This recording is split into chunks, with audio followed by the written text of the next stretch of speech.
La primera señal de que mi matrimonio había terminado no fue un collar manchado de lápiz labial ni un mensaje de texto sospechoso.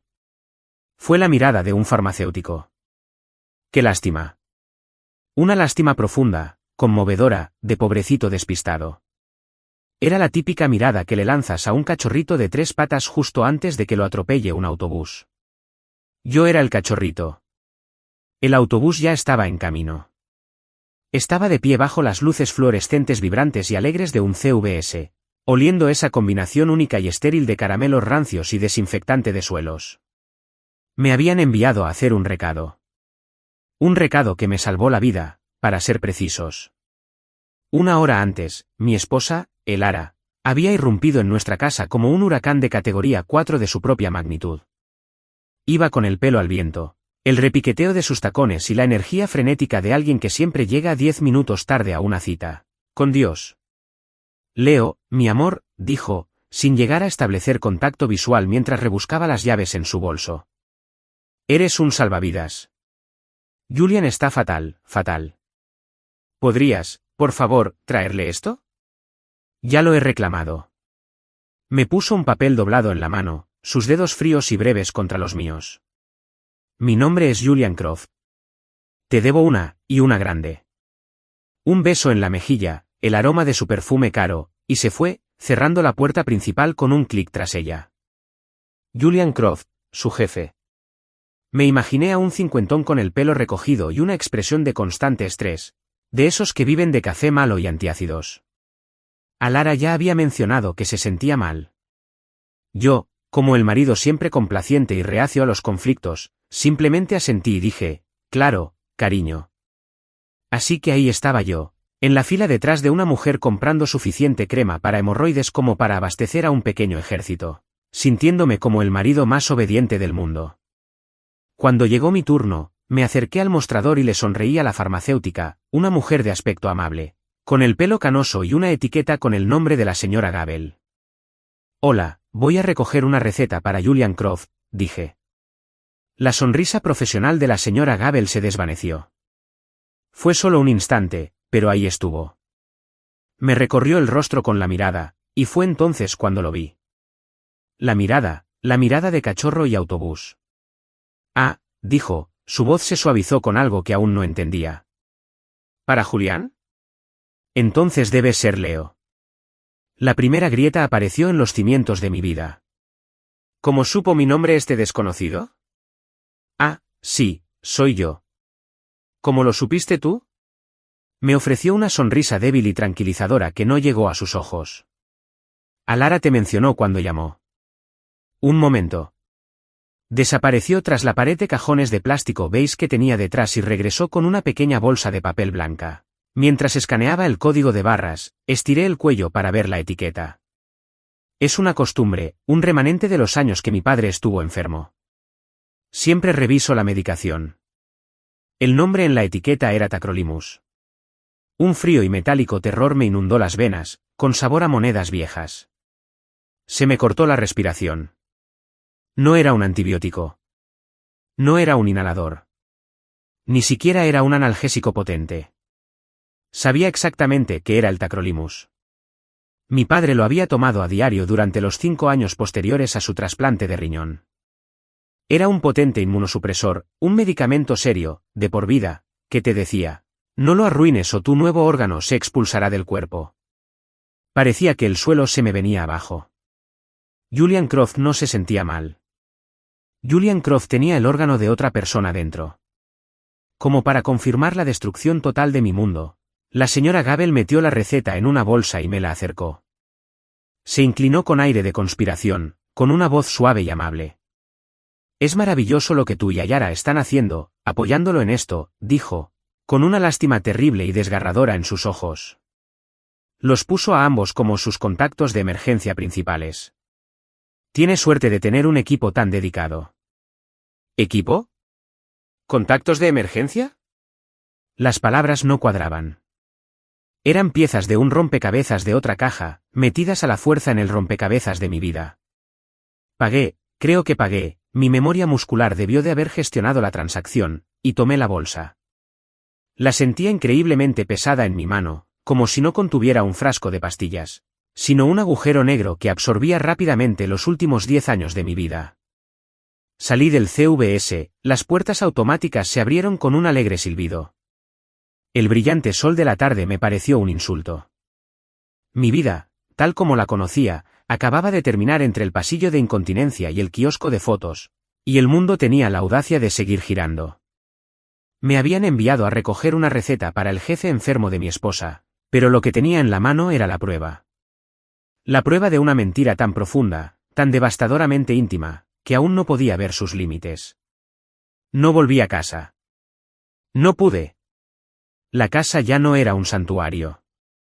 Era la escena de un crimen, y no estaba listo para enfrentarlo. Conduje, agarrando el volante con tanta fuerza que tenía los nudillos blancos. Terminé en un mirador, uno de esos lugares donde los adolescentes van a enrollarse y los turistas a tomar fotos panorámicas de una ciudad que de repente me pareció ajena. Apagué el motor y el silencio era ensordecedor. Saqué el frasco de la receta de la bolsa. Julian Croft, Riverwalk Plaza, 125B. La dirección era de un edificio de apartamentos nuevo, elegante y de lujo en el centro, de esos con conserje y piscina en la azotea. El tipo que yo, un humilde diseñador gráfico que trabaja desde casa, solo podía permitirme si vendía un riñón, no si lo recibía. El nombre del médico que me lo recetó también figuraba, el Dr. Alastair Finch. Una rápida búsqueda en Google en mi teléfono lo confirmó. Jefe de cirugía de trasplantes del hospital universitario. Equipo. La palabra resonó en el coche silencioso. Un equipo. Elara, yo y Julián. Una pequeña y acogedora unidad de triaje con amor y apoyo. Empecé a reír. No era un sonido alegre. Era el sonido áspero y desgarrado de un hombre que veía cómo su realidad se desmoronaba.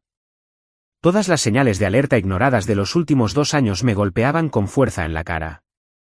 Las noches largas que siempre eran una crisis laboral. La forma en que apartaba el teléfono de mí cuando recibía un mensaje. La repentina contraseña de su portátil, por seguridad. El creciente abismo emocional entre nosotros, del que yo, en mi infinita y patética sabiduría, me había culpado. No estoy lo suficientemente presente. Estoy demasiado absorto en mis pensamientos. Necesito ser un mejor esposo. Me autodiagnosticé la enfermedad cuando, desde el principio, solo era un síntoma de la suya. Una frialdad que nunca antes había sentido se instaló en lo más profundo de mi ser. No era solo ira. Era algo más claro, más nítido. Era la claridad escalofriante de la certeza absoluta. La pasividad que había definido mi matrimonio, toda mi vida adulta, empezó a evaporarse bajo el calor de este nuevo y terrible conocimiento. Conduje a casa. Cada semáforo en rojo era como una prueba para mi paciencia. Al cruzar la puerta, la casa olía al perfume y al limpiador de limón de Alara. Olía a mentira. Caminé hacia nuestra mesa de comedor de roble pulido. La que comprábamos para todas las cenas que íbamos a organizar, y nunca las ofrecíamos. Coloqué la pequeña bolsa de papel blanca justo en el centro. Un monolito silencioso y condenatorio. Y luego me senté a esperar. 1 hora después, oí su llave en la cerradura. La puerta se abrió y ella entró como una exhalación, con el mismo carisma y determinación de siempre. «Oye, eres una estrella, ¿lo pillas?», gritó, dejando caer su maletín de cuero junto a la puerta. Esa reunión fue un suplicio. Me vendría bien una copa de vino. Entró al comedor y se detuvo. Vio la bolsa sobre la mesa. Me vio allí sentada, con el rostro convertido en una máscara de piedra. Su energía alegre se desvaneció, absorbida por la habitación. El aire se volvió denso y pesado. «Leo», dijo con voz cautelosa. «¿Qué pasa? ¿Qué pasa?» No me levanté. La miré fijamente, la miré de verdad. Por primera vez en mucho tiempo, no vi a mi esposa. Vi a una desconocida con la que vivía. «Esta Crolimus, Ellara», dije. Mi voz sonaba desconcertantemente tranquila. Mi padre lo tomó durante 5 años después del trasplante, así que tengo un par de preguntas. Primero, ¿por qué tu jefe necesita un medicamento antirrechazo? Y segundo, ¿por qué somos sus contactos de emergencia? La máscara de esposa amorosa no solo se quebró, sino que se desvaneció por completo. En su lugar había otra, una que nunca antes había visto. Era una máscara de indignación furiosa y herida. Entrecerró los ojos y enderezó la postura. Iba a la ofensiva. Dios mío, Leo, espetó, con la voz llena de desdén. ¿De verdad piensas en eso, en una acusación sórdida y patética? Es una pregunta sencilla, Eyara. No, no lo es repugnante, dijo, acercándose un paso más y alzando la voz. Julian está muy enfermo. Se desplomó en el trabajo hace unos meses. No tiene familia en esta ciudad. Soy su amigo, su manager, intento ser una persona decente. Y tú te sientas aquí, transformándolo en algo feo y vulgar. Fue una actuación magistral. Casi sentí que me encogía, mi viejo y familiar reflejo de culpa se apoderó de mí. Aquí estoy, haciendo de malo otra vez, armando un escándalo. La farmacéutica sabía mi nombre, Eyara. Le dijiste que iba a venir. Claro que sí, replicó ella, levantando las manos con exasperación. Le dije que mi marido lo recogería. Porque es un buen hombre y puedo confiar en él. O al menos pensé que podía. No puedo creer que estés haciendo esto. Ella venía a por la yugular ahora, retorciendo mi propia naturaleza como un arma contra mí. ¿Por qué me pusiste como contacto de emergencia sin avisarme? Insistí, aún en voz baja. Porque lo estaban ingresando y necesitaban un nombre, y entré en pánico. Anoté a la persona más confiable que conozco, tú. Perdóname por pensar que mi esposo me apoyaba. Lágrimas de verdad, brotaron de sus ojos. No se trata de ti, Leo. Por una vez, ¿no lo ves? El mundo no gira en torno a ti y tus inseguridades. Y ahí estaba, el tiro mortal. Mis inseguridades, la explicación definitiva para cada vez que la cuestionaba, cada vez que sentía un atisbo de duda. Yo era el inseguro, el paranoico. Ella era la santa, intentando ayudar a un pobre hombre enfermo. Y yo era el monstruo por cuestionar sus motivos. Por un segundo vertiginoso y aterrador, casi la creí. Mi sentido de la realidad se tambaleó por completo. Tal vez era un monstruo. Quizás había convertido un simple acto de bondad en algo vil, porque era un marido celoso y patético. Ella vio que mi determinación flaqueaba. Se acercó, suavizando su tono. Se arrodilló junto a mi silla y me tomó la mano. Su tacto era como hielo. Oye, susurró. Las lágrimas se han ido, reemplazadas por una calma reconfortante. Mírame, somos un equipo. No peleemos por esto. Solo intento hacer algo bueno, ¿de acuerdo? La miré a los ojos, buscando un destello de la mujer con la que me casé. No encontré nada, solo una actriz interpretando un papel. Asentí lentamente, entumecido. Pero era mentira. Y en el silencio gélido de nuestro comedor, supe, con la certeza de una sentencia de muerte, que iba a descubrir la verdad. Eyora parecía creer que había ganado.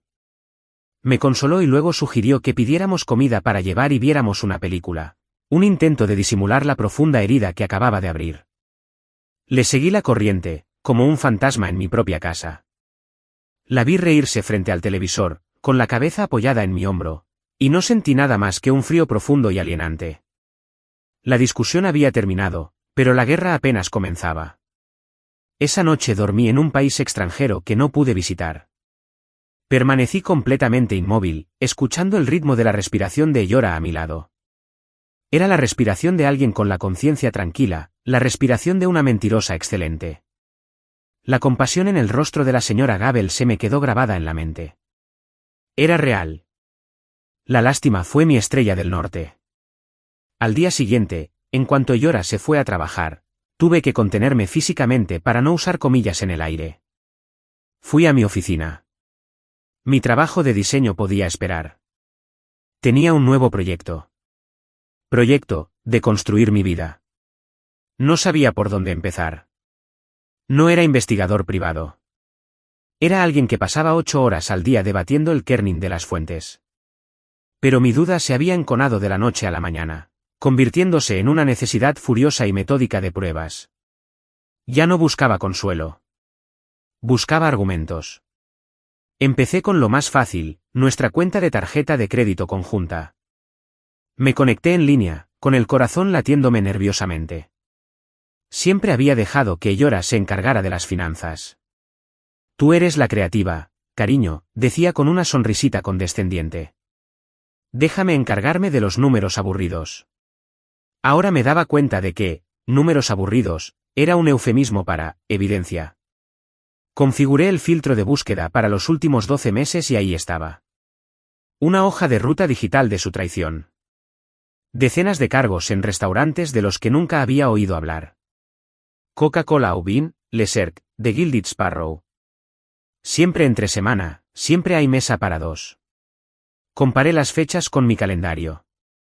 Había trabajado hasta tarde todas las noches.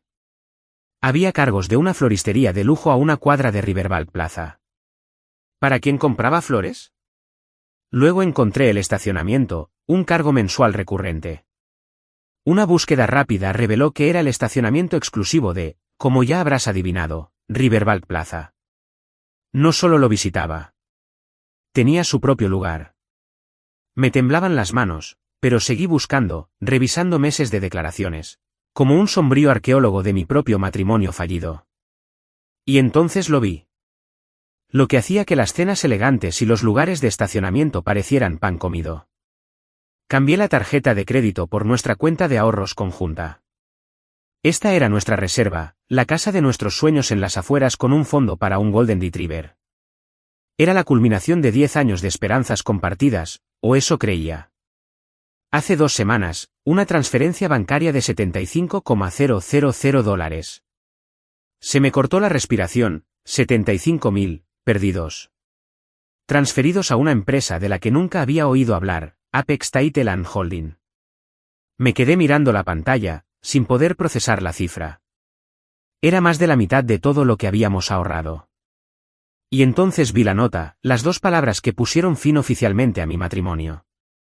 2 palabras que me dieron un puñetazo en el plexo solar. Croft / Yara Property Escrow. Me recosté en la silla, sin aliento. Me invadió una oleada de náuseas. Esto no era una aventura. Esto no era una crisis de la mediana edad. Fue una adquisición hostil. Usaban mi dinero, nuestro dinero, para comprar una propiedad juntos. Construían un futuro sobre los cimientos de nuestro pasado. La casa, el perro, la cerca. Ella estaba construyendo ese sueño, pero no conmigo. El último vestigio de mi pasividad, del hombre que se dejó llevar por las cosas, se incineró en ese instante. Fue reemplazada por una furia fría y quirúrgica. Tenía el qué. Ahora necesitaba ver el quién. Tomé las llaves del coche y la bolsa de medicamentos. Era hora de hacer una entrega. El viaje al centro fue un viaje borroso.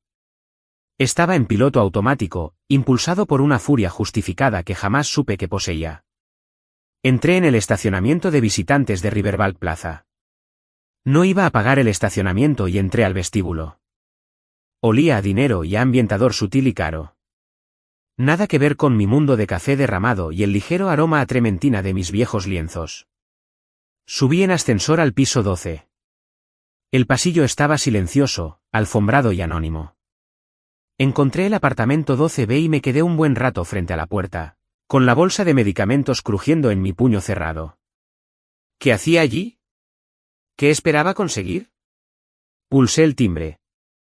El corazón me latía con fuerza. Un momento después, una voz crepitó por el intercomunicador, débil pero clara. ¿Hola? Me incliné. Soy Leo, el esposo de Alara. Tengo tu medicación. Hubo una pausa, no de confusión, sino de resignación. Entonces, el zumbido agudo y distintivo de la puerta al abrirse. Me estaba esperando. Empujé la puerta y entré. El apartamento era impresionante. Los ventanales ofrecían una vista panorámica de la ciudad que ahora odiaba. La decoración era una elegante y perfecta combinación de cuero masculino, mantas suaves y obras de arte femeninas. Parecía habitado. Parecía un hogar, su hogar. Y sus cosas estaban por todas partes, no escondidas, sino expuestas. Su marca favorita de té verde jazmín en la encimera de la cocina.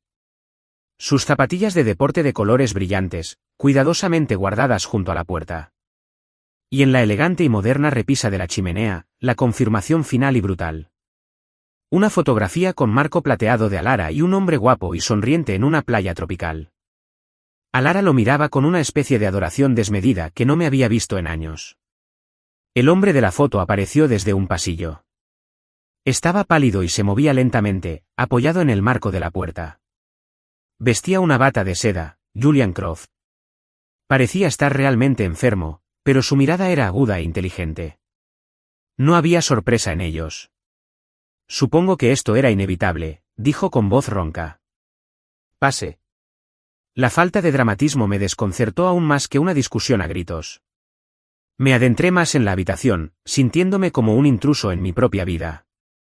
Me dijo que estabas en la oficina, dije con voz apagada. Le dedicó una sonrisa cansada y desvergonzada. Es su estilo predilecto, predecible, como mínimo. Señaló un sillón de cuero. ¿Quieres sentarte o solo estás aquí para golpear al enfermo? Que conste que preferiría que no. Últimamente me salen moretones con facilidad. Su franqueza fue como un cubo de agua helada. Solo quiero entender, dije, permaneciendo de pie. Dejé la bolsa de medicamentos en su mesita de mármol. Se hundió en el sofá de enfrente con un suave gemido. ¿Entender qué, Leo? Es la historia más vieja del mundo. No voy a ofender tu inteligencia fingiendo lo contrario. Me miró con una mirada firme. La aventura lleva 2 años. Enfermé, me falló el riñón, y ella era mi apoyo. Sus palabras, tan sencillas y directas, fueron devastadoras. No era un monstruo. Era solo un hombre que se había enamorado de mi esposa, o de quien mi esposa se había enamorado. La distinción ya casi no importaba. Estaba a punto de darme la vuelta e irme, de alejarme de toda esta pesadilla surrealista. Pero entonces Julián pronunció las palabras que lo cambiarían todo. Las palabras que darían el golpe final y liberador. Debió haber visto la derrota absoluta en mi rostro. Suspiró, un suspiro largo y entrecortado. Por si sirve de algo, lo siento, dijo, y parecía que lo decía en serio. Nunca quise que fuera así. Pero ella siempre me decía, me juraba, que ustedes dos tenían un acuerdo. Lo miré fijamente, ¿un acuerdo? Un matrimonio abierto, dijo Julian en voz baja, con los ojos llenos de una lástima que, de alguna manera, era peor que la de la señora Gabel. Me dijo que se habían distanciado hace años, que prácticamente eran compañeras de piso. Dijo que te alegrabas por ella, que te alegraba que hubiera encontrado a alguien que pudiera, bueno, satisfacer sus necesidades. Dijo que no te importaba. De todas las mentiras, esa fue la única. El engaño fue una traición a nuestros votos. El dinero robado fue una traición a nuestro futuro. Pero esto fue una traición a nuestro pasado. Fue una traición a mi propia identidad. Ella no solo me había engañado, sino que me había borrado. En la historia, Alara le dijo a su amante, no era un esposo afligido. Ni siquiera un obstáculo. Era una nota al pie, un participante voluntario e indiferente de mi propia humillación. Una cornuda patética que lo aceptó bien. Había tomado 10 años de mi amor, mi devoción, mis sacrificios, mi paciencia, y lo había reescrito todo como una ficción conveniente para arreglar su romance. Mi dolor, en su narrativa, no existía. Fue la traición más profunda y sociopática de todas. Una extraña y serena claridad me invadió en aquel apartamento soleado y lleno de mentiras. La rabia se había ido, el dolor se había ido. Solo quedaba una verdad fría, dura e inmutable. Se había acabado, pero no en sus términos. Se acabaría en los míos. Miré a Julián, el enfermo de bata de seda que sin querer me había entregado la llave de mi libertad. Gracias, dije con voz serena. Parecía confundido. ¿Por qué? ¿Por decirme la verdad? Me di la vuelta y salí del apartamento, dejando la receta en la mesa. No di un portazo. La cerré suavemente tras de mí. Conduje a casa, y el mundo se veía diferente, más nítido, más definido. Regresé no a la escena de un crimen, sino a un almacén temporal, un lugar donde guardaba mis cosas. Fui directo al dormitorio y saqué mi vieja y desgastada maleta de encima del armario. No empaqué con prisas. Empaqué con la serenidad y la determinación de quien desactiva una bomba. Preparé mi ropa, camisas, vaqueros, calcetines, lo esencial. Empaqué mi computadora del trabajo y mis discos duros, mi medio de vida. Luego caminé por la casa, no recopilando recuerdos, sino conservando las piezas del hombre que era antes de que la entidad conocida como Elora y Leo lo absorbiera. De mi oficina, tomé la foto enmarcada de mis padres de mi escritorio. De la sala, no tomé nada. Era todo nuestro. Del dormitorio, saqué un ejemplar viejo y desgastado de un libro que me había regalado mi padre. Dejé su joyero. Dejé las obras de arte caras que había elegido. Dejé todo lo que formaba parte de la mentira. Mi maleta no estaba llena de cosas que me llevaría. Estaba lleno de cosas que no podía tener. Acababa de cerrar la maleta cuando oí su llave en la cerradura. El momento fue casi poético. Entró con una bolsa de comida para llevar, una ofrenda de paz. Oye, pensé que podríamos, empezó, y entonces lo vio. La maleta junto a la puerta, las llaves del coche en la mano. Yo, allí de pie, esperando. Se me cayó la máscara. Se acabó el juego. Lo supo al instante. Leo, su voz era un susurro tenso. ¿Qué haces? Me voy, Elora. Primero vinieron las lágrimas, la situación normal. ¿Qué? No, Leo, podemos hablar de esto. No lo hagas. Sé que estás molesta, pero fui a verlo, dije, interrumpiéndola. Le entregué la receta. Se puso pálida. Las lágrimas cesaron. Ahora venían las excusas, la búsqueda frenética de una nueva narrativa. Simplemente sucedió. Nunca quise hacerte daño, te lo juro, te amo. Casi me río. ¿Y tú? ¿O solo soy un tipo confiable que puede recoger la medicina de tu novio por ti? Su rostro se endureció. El animal acorralado salía a pelear. No te atrevas a hacerte la víctima, gruñó, con la voz cargada de veneno. ¿Dónde has estado estos últimos 5 años, Leo? En tu pequeño mundo, sin estar presente, sin involucrarte. Dejaste que la vida te pasara. ¿Qué esperabas? Esperaba que dijera eso. Era su última arma, mi propia debilidad percibida. El viejo Leo se habría estremecido. El viejo Leo habría asumido la culpa. El nuevo Leo simplemente la miró, a esta desconocida desesperada y agitada, y sintió una compasión distante y clínica. No grité, no chillé, solo levanté las llaves del coche. Le dijiste que teníamos un matrimonio abierto, dije. Mi voz era baja, pero cortaba el aire como una navaja. Dejé que las palabras se quedaran ahí, dejándola sentir todo su peso. Se estremeció, una reacción diminuta, casi imperceptible. Así supe que Julian decía la verdad. No solo me mentiste, Alara, continué con voz firme. Mentiste sobre mí. Convirtiste una década de mi vida en una broma para que tu aventura fuera más conveniente. No solo me engañaste, me borraste. Caminé hacia la puerta, con mi maleta rodando suavemente detrás de mí sobre el suelo de madera. Ella se quedó sin palabras, con la boca ligeramente abierta. Por primera vez en nuestra relación, Alara no tenía receta. Puse la mano en el pomo de la puerta y me volví para mirarla por última vez. Querías que recogiera su receta, dije con voz clara y firme. Fue el recado más importante que me encomendaste, porque en el camino por fin recogí algo que había perdido hacía mucho tiempo. Hice una pausa, dejándola ver la nueva luz en mis ojos. Mi autoestima. Giré la llave, abrí la puerta y salí al fresco aire de la tarde. No miré atrás.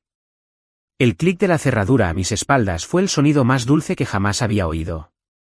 El epílogo de mi antigua vida y el prólogo de la nueva tuvieron lugar 6 meses después. Vivía en un apartamento pequeño y carísimo en una ciudad a 3 estados de distancia. Tenía una gran ventana que daba al oeste, y cada noche, el sol poniente inundaba el lugar con una cálida luz dorada que parecía una promesa. Trabajaba en una agencia de diseño boutique, un lugar donde mis ideas no solo eran escuchadas, sino celebradas. Me habían contratado gracias a un nuevo portafolio que había creado con fervor durante las primeras semanas tras mi salida, un torrente de creatividad desatado por la implosión de mi vida. Estaba más delgado, pero tenía el aspecto esbelto y definido de un hombre desprovisto de excesos, no el aspecto demacrado de un hombre consumido por el dolor. Tenía la vista despejada. Esa tarde, terminé una breve y afortunadamente impersonal llamada con mi abogado. El divorcio era definitivo. Había sido un desastre. Alara había luchado, por supuesto, no para recuperarme, sino para quedarse con el dinero. La cuenta de depósito en garantía se había congelado y la compra de la propiedad se había cancelado. Al final, le dejé la casa. No quería ni un solo ladrillo de ese mausoleo de mentiras. Pero luché por mi mitad de los ahorros. El viejo Leo se habría rendido para evitar el conflicto. El nuevo Leo contrató a un tiburón, se mantuvo firme y recuperó lo que era suyo. La lucha en sí fue la verdadera victoria. Después de la llamada, entré en mi nueva cocina. Era pequeña, pero era mía. Todo, desde los cubiertos baratos de IKEA hasta la taza de café perfecta, lo había elegido yo, para mí. En el mostrador había un frasco de medicamentos. La etiqueta tenía mi nombre, Leo Maxwell. Lo cogí. Hacía unas semanas, había pasado por mi primer chequeo médico en más de 5 años. Un acto de puro autocuidado.